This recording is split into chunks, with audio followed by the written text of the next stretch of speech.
Salam damai sejahtera di dalam kasih Tuhan Yesus Kristus. Jika ada di antara Bapak Ibu Saudara yang baru pertama kali hadir di tempat ini, saya ingin mengucapkan selamat datang. Mungkin ada yang dari luar kota Surabaya baru pertama kali hadir beribadah di gereja Happy Family. Ada yang baru pertama kali, boleh angkat tangannya? Ada? Semua udah pernah, puji Tuhan. Bapak Ibu Saudara sekalian, di bulan Natal, bulan Desember ini, Pak Hani sebagai gembala memberikan subtema Peaceful Heart. Hati yang dipenuhi dengan damai sejahtera. Bapak Ibu Saudara, kehidupan yang dipenuhi dengan kedamaian tidak selalu dan melulu harus bergelimang dengan harta dan status sosial yang baik. Manusia seringkali lebih banyak melihat rupa dan penampilan. Dan berpikir saudara bahwa orang yang punya kekayaan yang berlimpah, punya popularitas pasti bahagia. Tetapi Bapak Ibu, kita sudah melihat realita berkali-kali. Beberapa waktu yang lalu dunia entertainment juga dikejutkan oleh satu pemuda ganteng dari K-pop, ya, dari penyanyi Korea berusia 27 tahun. Siapa namanya? Hah? Wah, biasanya anak-anak muda yang tahu ya, Yongjun, ganteng saudara ya. Usianya baru 27 tahun, gak kekurangan apa-apa. Tetapi sudah mengambil keputusan mengakhiri hidupnya dengan bunuh diri. Kemarin malam saya membaca cukup banyak ternyata saudara. Mereka yang melakukan suicide, melakukan bunuh diri. Tentu saja alasan mereka bukan karena kurang uang ataupun yang lain. Tapi saudara, ada perasaan sepi, sunyi yang luar biasa. Dan biasanya salah satu penyebabnya selain sudah drugs, alkohol, narkoba, depresi. Dikatakan itu menjadi segitiga yang seringkali ada di dalam kehidupan orang-orang yang tenar, bergelimang harta. Dan mengakhiri hidupnya, saudara sekalian, sebelum waktunya. Itu sebabnya Bapak Ibu saudara sekalian, hari ini kita akan belajar bukan hanya dari orang-orang yang sukses secara materi. Tetapi saya memilih hari ini saya menyampaikan firman Tuhan dengan satu tema, The Lessons from the Shepherd. Kita belajar dari para gembala. Bapak Ibu Saudara sekalian, tidak seperti manusia, Allah melihat sampai ke dalam hati. Dia tidak melihat rupa dan penampilan kita. Berita kelahiran Kristus secara langsung tidak disampaikan malaikat surga kepada para bangsawan, raja yang berkuasa atau cendekiawan. Walaupun mereka mendengar berita itu, melihat tanda di langit, tetapi tidak secara langsung. Bagaimana malaikat datang menjumpai para gembala. Bapak Ibu Saudara sekalian, bahkan para gembala memiliki great privilege yang tidak dimiliki yang lain. Hak istimewa yang luar biasa. Mereka mendengar dan menyaksikan sendiri bala tentara surga menyanyikan pujian, choir, ya. Saudara, orang sekaya apapun di dunia ini mungkin bisa menghabiskan puluhan miliar menikahkan anaknya, tapi mereka bisa panggil artis dari luar negeri, tapi tidak mungkin bisa panggil malaikat surga untuk choir, kan?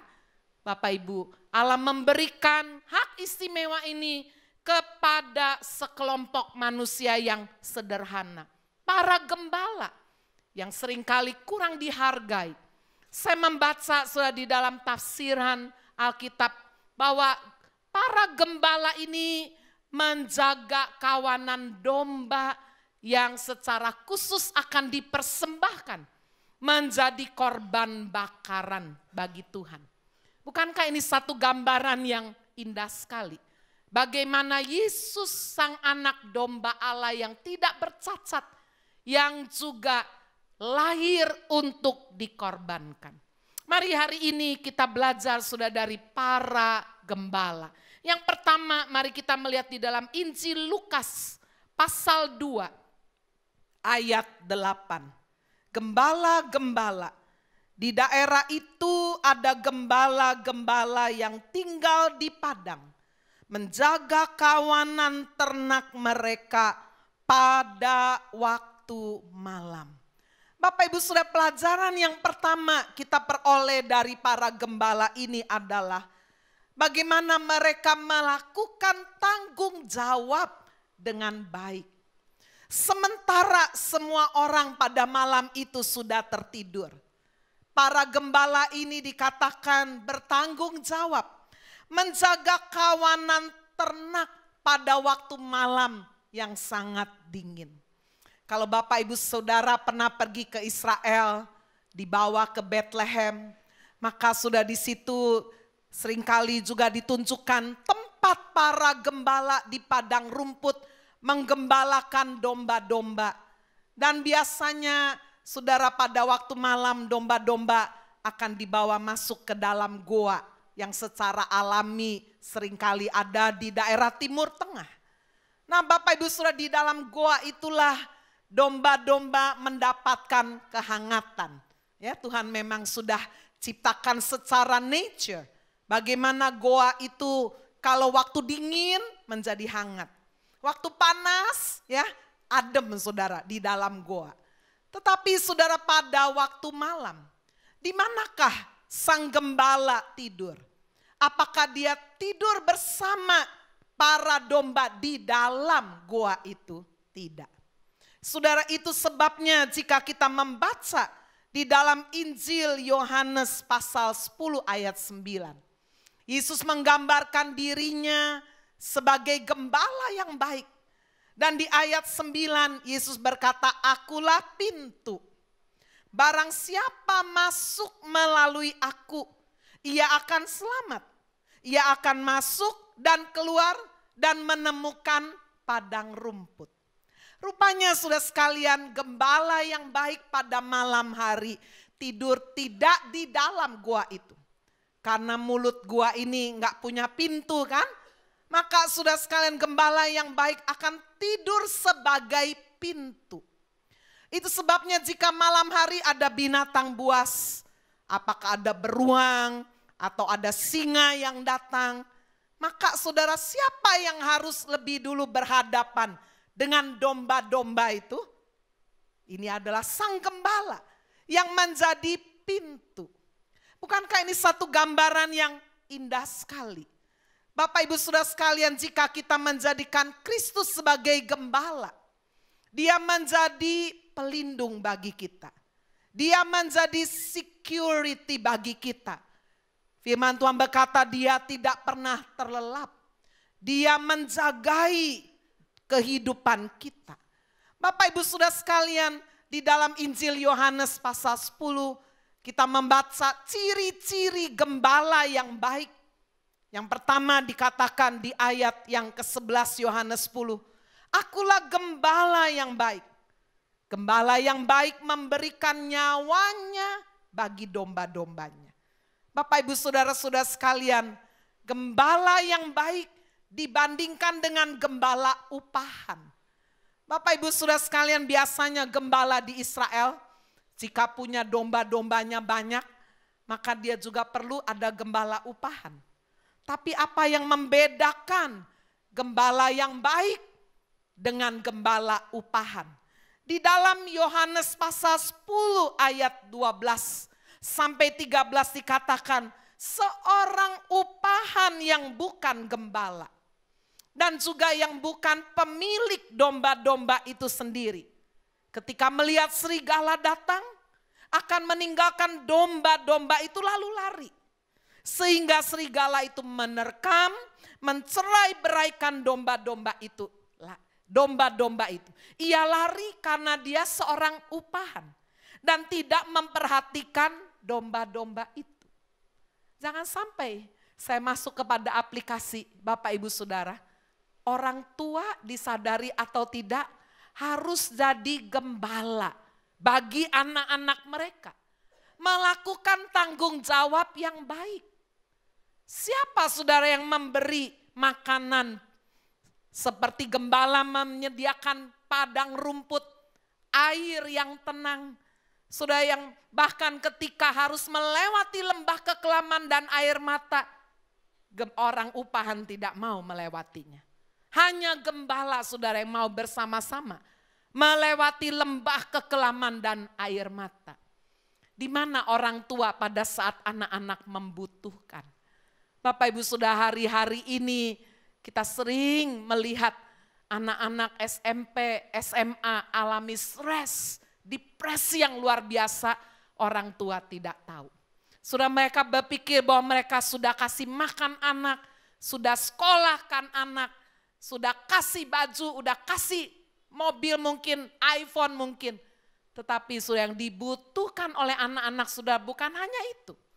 Mereka butuh waktu saudara. Mereka butuh berbicara. Mereka butuh kalau di sekolah mereka dibully, mungkin dihina, ditekan, merasa gagal, ditolak. Di rumah sudah mereka bisa berjumpa dengan sang gembala. Melaporkan, curhat. Mereka boleh menerima pelukan, mereka boleh menerima penghiburan. Itu juga yang dialami oleh domba-domba. Pada saat mereka memasuki lembah kekelaman dan air mata, gembala ada di situ. Dan dikatakan saudara, gembala itu memberi makan di hadapan para lawan. Lalu mengurapi kepala domba itu dengan minyak. Ada saat domba-domba bisa stres, bisa depresi. Disitulah sudah peranan gembala yang bertanggung jawab. Dia akan mengusap dengan minyak zaitun. Bagian apa? Apa sudah ini bagian apa sih? Bagian kening dari domba. Dan itu betul-betul merupakan satu penghiburan. Bapak Ibu orang tua seharusnya menjadi gembala yang baik. Amin. Amin. Bukan cuma ini rumput, ini air, minuman semuanya.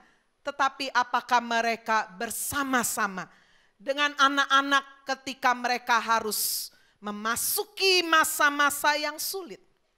Gembala yang baik dikatakan rela menyerahkan nyawanya. Rela mati bagi domba-dombanya. Ini juga yang dilakukan oleh Daud.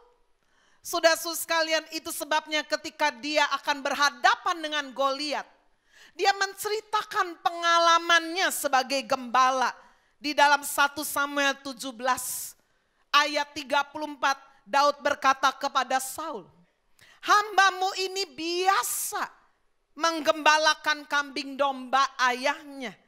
Apabila datang singa atau beruang yang menerkam seekor domba dari kawanannya, maka aku mengejarnya, menghajarnya, melepaskan domba itu dari mulutnya.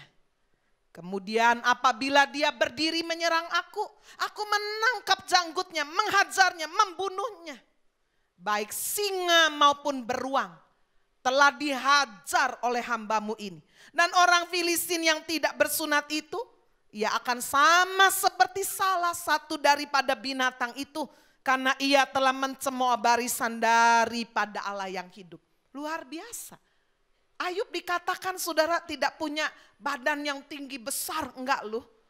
Tetapi saudara, walaupun dia dipercaya oleh ayahnya domba-domba yang tidak seberapa banyak, tapi dia berkata, "Jika ada yang mau menerkam domba-dombaku, harus berhadapan dengan aku." Ya, sudah hebat sekali ketika dia berkata, jika ada datang singa atau beruang, seharusnya dia lari kan, biar aja domba yang dimakan. Itu gembala upahan. Dia berkata, "Aku mengejarnya, melepaskan domba itu. Lalu kalau dia menyerang dikatakan, aku tangkap janggutnya, dihajarnya, dirobeknya itu." Wah, bayangkan saudara, ada keberanian. Resikonya adalah apa? Dia sendiri yang akan diterkam oleh singa atau beruang. Bapak Ibu saudara, ini satu gambaran yang indah sekali. Satu tanggung jawab dari gembala yang baik. Gembala yang baik, ciri yang kedua, dikatakan dalam Injil Yohanes 10 ayat 14. Mengenali domba-dombanya dan domba-dombanya mengenali gembalanya.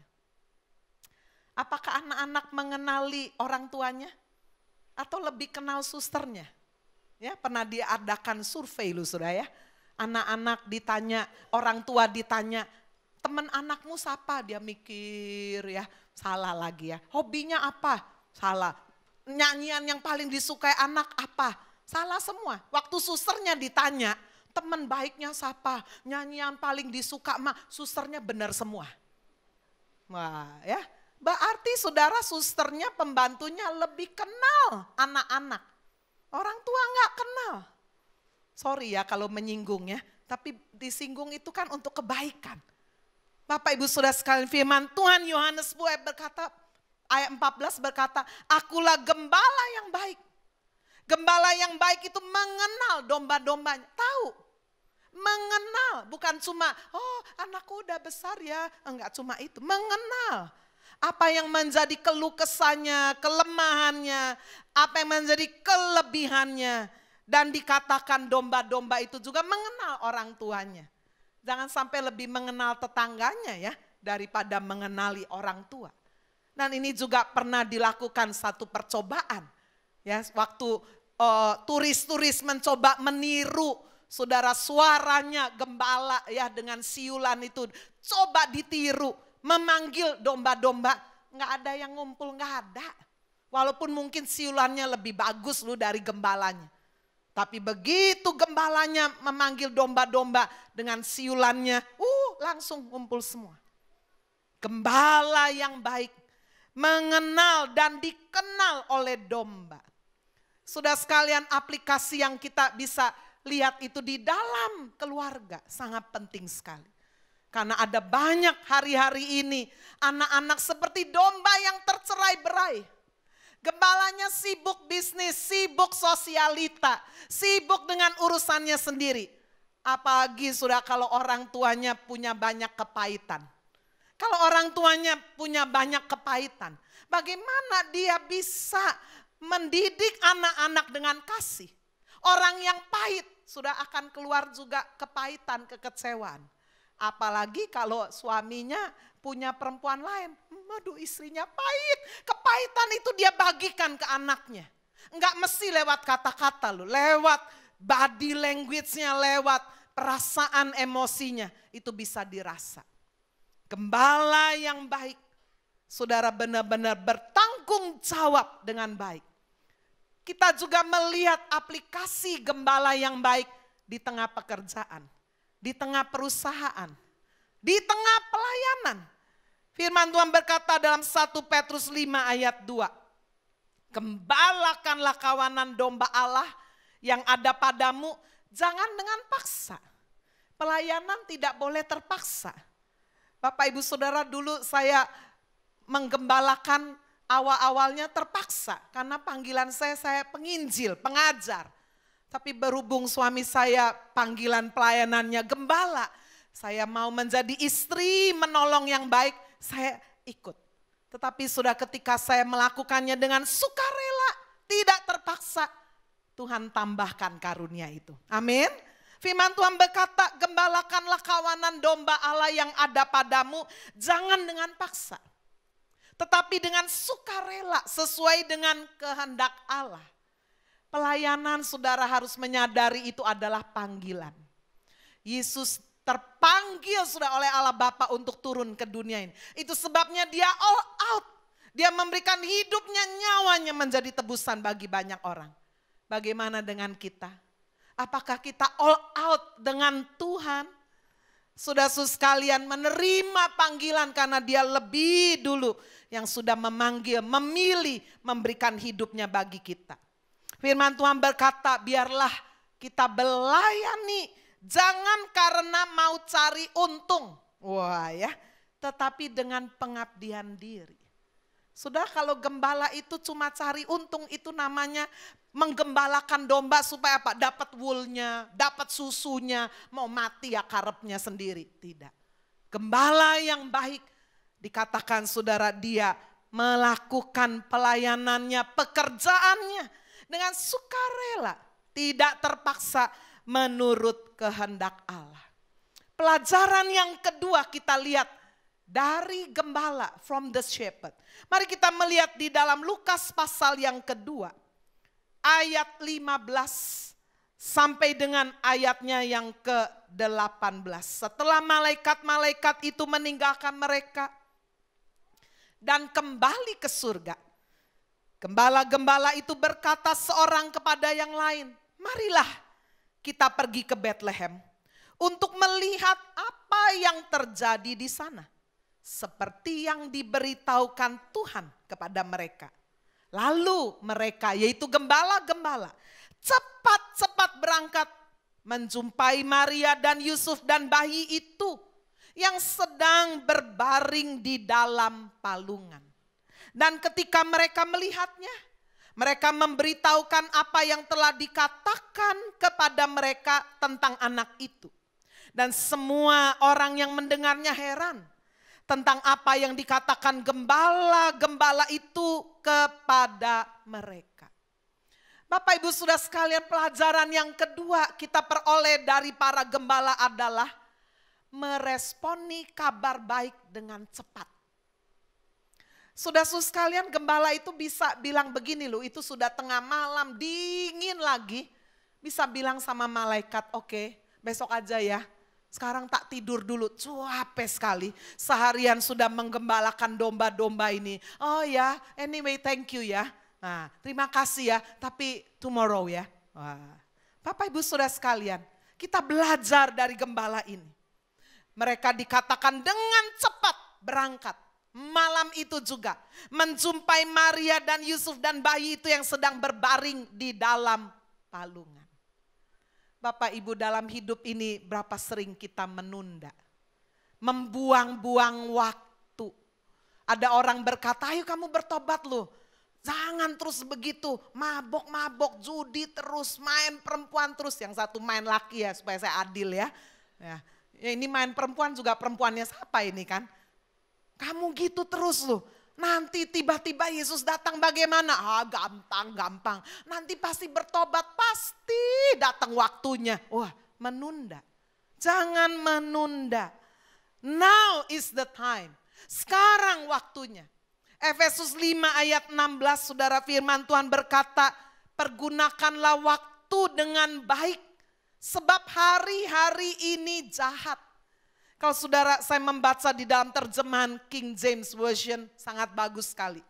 Tidak dipakai kata using, tetapi redeeming. Tebus waktu.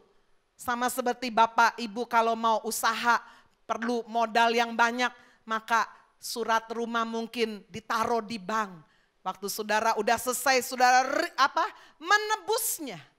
Saudara, berapa banyak dari kita sudah menggadaikan waktu untuk hawa nafsu, untuk kesenangan kita. Ya, kita nggak peduli Tuhan lah. Jangan ngomong Tuhan, jangan ngomong kiamat. Udah, saya mau happy gitu. Gimana nanti dah gitu kan. Berapa banyak kita sudah membuang waktu dengan sia-sia. Now is the time. Redeeming the time. Because the days are evil. Bapak Ibu, disadari atau tidak, kita sedang melihat tanda-tanda zaman di depan kita. Ketika beberapa waktu yang lalu Presiden Donald Trump dari Amerika, dia merestui sudah Yerusalem menjadi ibu kotanya Israel. Wah, bangsa-bangsa dunia, negara-negara gempar. Betul nggak sudah? Tapi kita sebagai anak Tuhan seharusnya enggak aneh, enggak terlalu aneh. Kenapa? Zakaria 12 ayat 6-9 sudah mengatakan bahwa Yerusalem itu akan menjadi seperti pasu, seperti vessel, seperti bejana yang bikin pusing semua bangsa-bangsa di dunia ini. Ini sedang terjadi. Bapak Ibu, dan tahun depan tidak secara kebetulan Israel merdeka tanggal 10 Mei 1948, ya 10 atau 14 lah ya.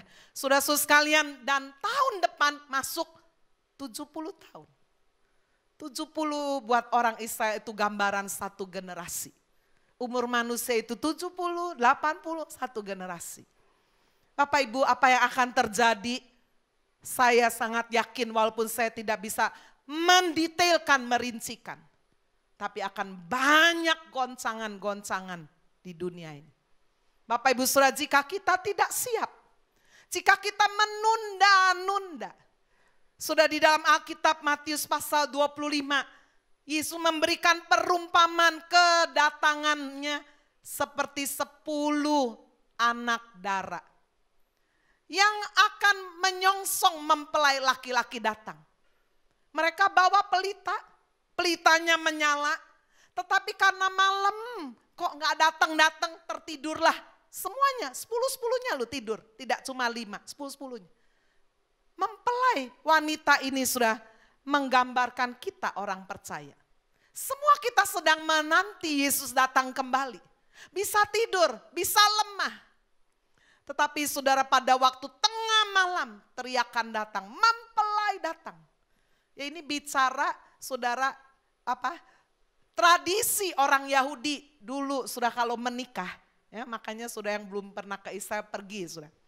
31 Oktober tahun depan saya akan berangkat. Setelah bertahun-tahun nggak berangkat ya. Terus terang sudah saya dulu nggak mau berangkat lagi. Bosen itu lagi itu. Tapi ketika saya dengar ada local guide yang bagus, pintar. Ya, namanya Amir Sarfati. Dia bekas gubernur dari Jericho. Wah, saya diceritain teman saya. Bagus Bu, wah semangat ya. Jadi sudah nanti 31 Oktober berangkat, pulangnya 10 November. Dan berangkatnya tidak lewat Jordan, tapi lewat langsung, pakai katai lewat Hong Kong, langsung berhentinya di Israel, di Tel Aviv. Bapak Ibu Saudara, saya rindu untuk melihat hal-hal yang ada di dalam Alkitab. Itu menjadi satu kenyataan.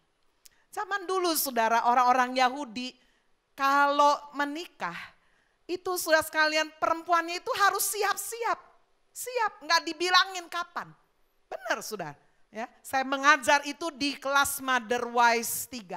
Itu diceritakan di buku Mother Wise itu. Mereka harus bersiap-siap. Baju pengantinnya sudah harus siap.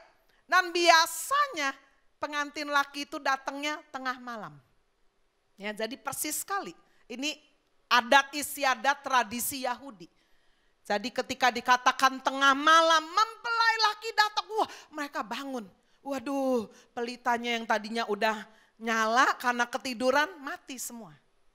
Tetapi 5 yang bodoh tidak bawa cadangan minyak. Jadi dia minta, ayo bagi dong.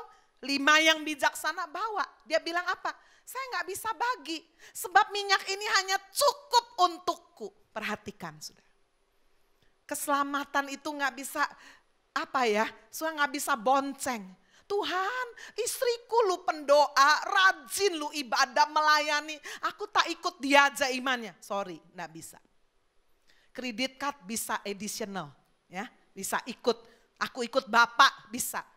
Tapi keselamatan masuk surga enggak bisa. Anak enggak bisa. Orang tuaku pendeta. Mau pendeta, mau dia pendoa syafaat, enggak bisa. Saudara sekalian, 5 mempelai wanita yang bijaksana berkata, enggak cukup. Minyak ini hanya cukup untukku saja, enggak bisa bagi-bagi. Nah, mereka siap, mereka yang bawa pelita masuk. Menyambut mempelai laki. Lihat, ini perumpamaan enggak main-main. Saudara, ini bicara orang sudah percaya, bisa tertinggal. Jika saudara menunda-nunda waktu untuk bertobat. Jika saudara membiarkan kesuaman ada di dalam diri saudara. Udah kering ya biarin. Lalu membiarkan kecewa, pahit menguasai hidup saudara. Saudara menjadi apatis dengan pelayanan, dengan kekristenan. Mungkin karena awalnya sudah kecewa, mungkin lihat hamba Tuhan atau lihat siapa mungkin. Lihat rekan Kristen, utang gak bayar kali. Ya kecewa sama dia, jangan sama Tuhan kan? Betul gak? Bapak Ibu Saudara, benar. Dan ketika saudara yang 5 wanita ini gak bawa pelita, gedor-gedor. Sana gak buka pintu, gak bisa. Itu sebabnya Bapak Ibu Saudara, jangan menunda waktu. Redeeming the time because the days are evil. Menunda bisa berdampak buruk. Di dalam 2 Samuel 20 ayat 4 sampai 6, saya menceritakan, firman Allah menceritakan kisah bagaimana ketika saudara Raja Daud diserang oleh pemberontak namanya Seba bin Bikri. Dia memerintahkan saudara salah satu panglimanya, namanya adalah Amasa. Ayo cepat serang.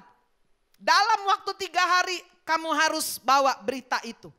Tetapi Bapak Ibu Saudara, kalau kita membaca itu di dalam 2 Samuel pasal yang ke-20, dikatakan saudara bahwa Amasa ini menunda-nunda waktu. Sehingga akhirnya apa? Sehingga sudah satu kota ini akan dihancurkan. Gara-gara menunda-nunda. Sampai kemudian Bapak Ibu kalau membaca kisah itu, Tuhan pakai seorang perempuan yang bijaksana untuk boleh membawa keselamatan bagi kota Abal itu. Menunda waktu bisa berdampak sangat buruk. Bandingkan dengan seorang yang bernama Abigail, yang memberikan respon dengan cepat waktu dia mendengar berita dari pegawainya. Waduh, celaka ini, Raja Daud mau mematikan Nabal suamimu, anak laki-laki dan semua kita laki-laki yang kerja Nabal. Loh, ada apa? Aduh, kamu tahu suamimu jahat, keras, kasar. Itu raja kan sedang dalam pelarian, bawa semua tentaranya. Melindungi kita, peternakan di Karmel itu besar sekali. Dan ini pas hari raya mau minta roti, mau minta minum, ya mau minta sedikit daging. Ditolak, dihina habis-habisan oleh Nabal. Raja Daud marah sekali dan dia mengancam akan membunuh semuanya. Wah, saudara bisa baca kisah itu 1 Samuel 25. Tetapi saudara, apa yang dilakukan oleh Abigail?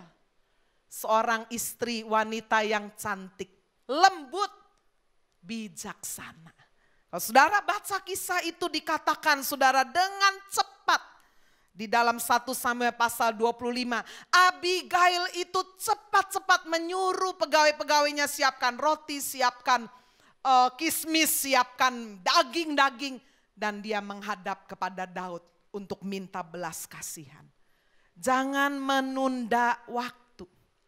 Orang Majus meresponi tanda langit yang besar, bintang timur. Saudara-saudara sekalian, mereka melihatnya itu dari tempat yang jauh. Apa yang mereka lakukan?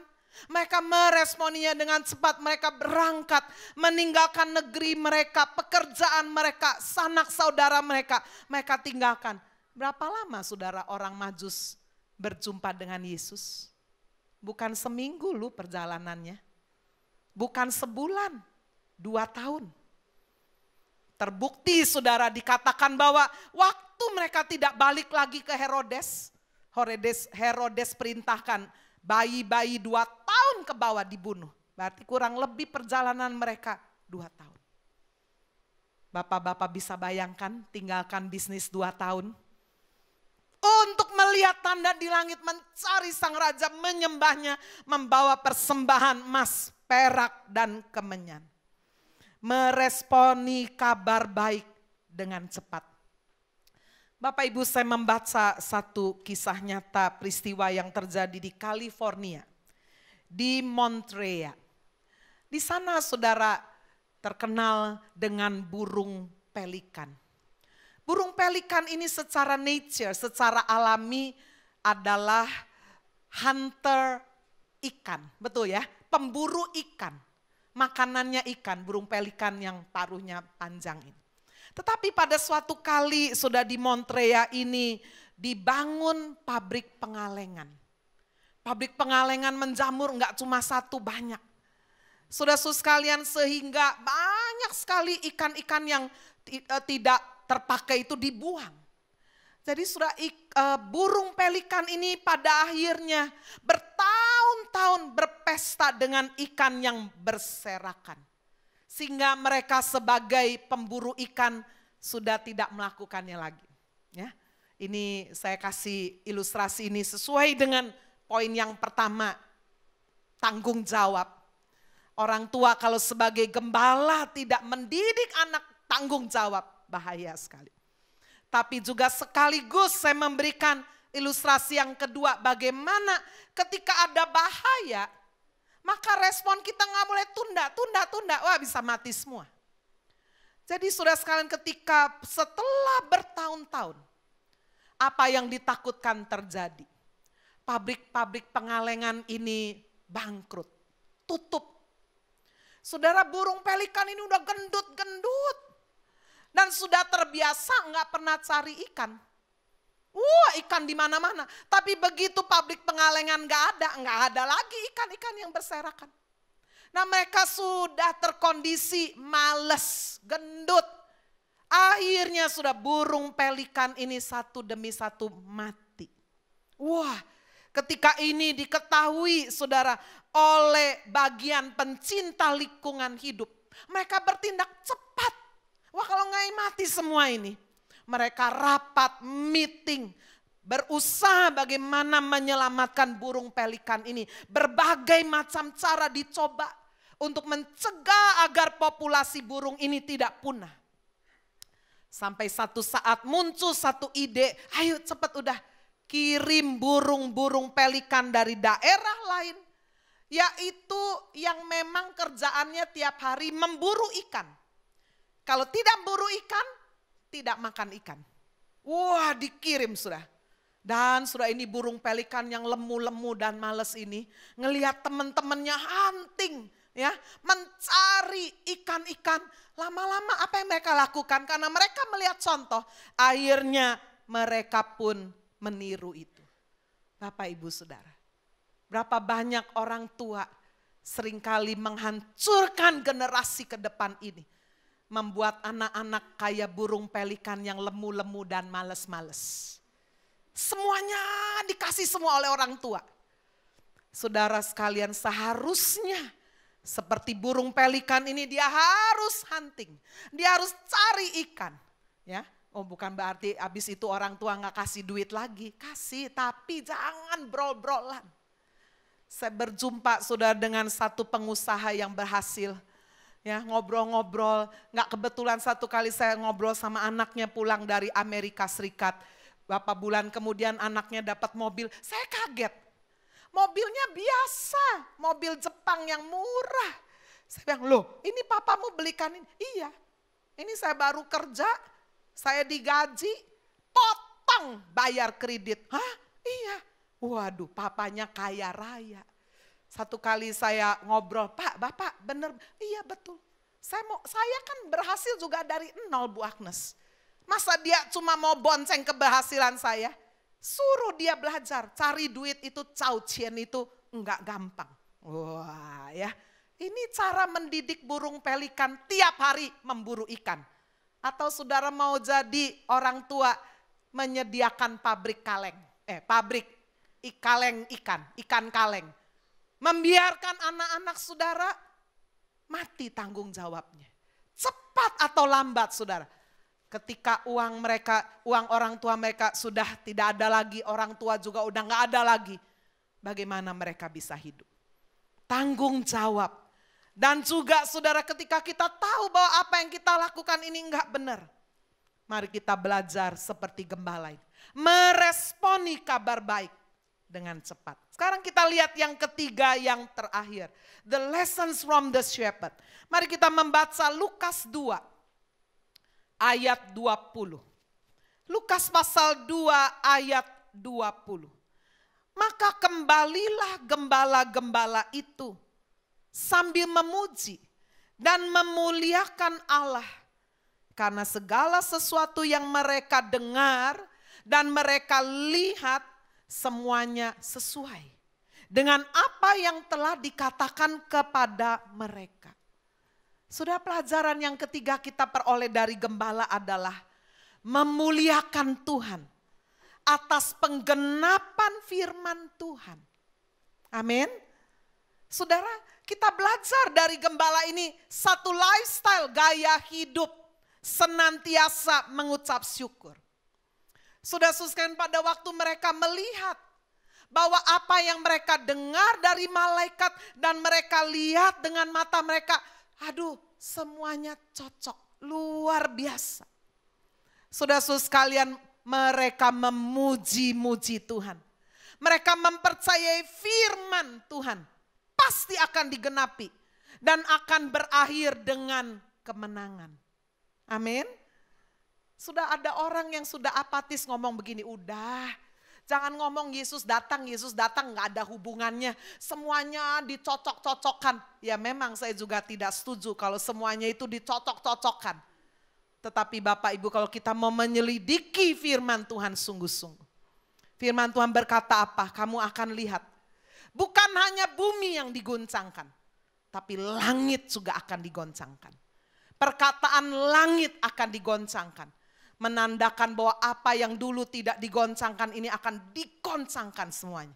Supaya akan nyata bahwa hanya ada satu kerajaan yang tidak tergoncangkan. Saudara, secara letter luck, langit sudah digoncangkan.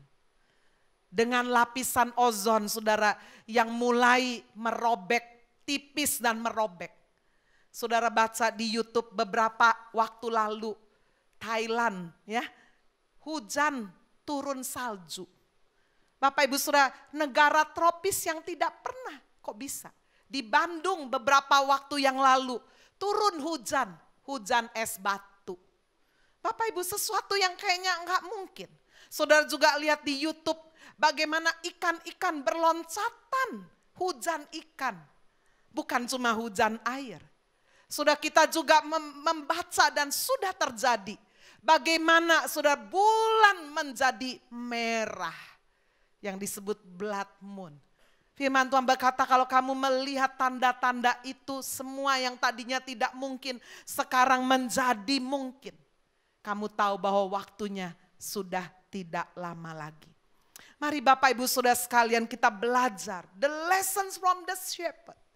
Yang sungguh-sungguh saudara sekalian mereka mempercayai apa yang diberitakan oleh malaikat. Apa yang diberitakan oleh firman. Itu pasti menjadi kenyataan. Rahab seorang pelacur. Tetapi saudara sekalian waktu dia mendengar berita tentang kehebatan Allah Israel. Yang mengeringkan laut Teberau. Muncul iman. Itu sebabnya ketika datang dua pengintai dia menyembunyikan. Dia berkata nanti selamatin aku ya. Oh kamu kok bisa punya iman bahwa Allah Israel betul-betul akan menghancurkan tembok Yeriko. Dia berkata aku dengar. Kami gemetar mendengar berita tentang Allah Israel. Itu sebabnya Rahab dan keluarganya diselamatkan. Bapak Ibu Saudara, 3 pelajaran yang hari ini kita peroleh dari para gembala. Mari kita belajar melakukan tanggung jawab dengan baik. Meresponi kabar baik dengan cepat. Dan memuliakan Tuhan. Atas penggenapan firman Tuhan. Amin. Kelahiran Yesus sudah digenapi. Kehidupan, kematian, kebangkitan. Turunnya Roh Kudus. Naiknya Yesus ke surga, setelah itu turunnya Roh Kudus. Semua sudah digenapi loh saudara. Saudara masih gak mau percaya? Hanya ada satu saja saudara yang sedang kita tunggu penggenapannya. Bahwa dia pasti akan datang kembali. Di atas awan-awan. Sama seperti dia terangkat. Amin. Tuhan Yesus memberkati kita.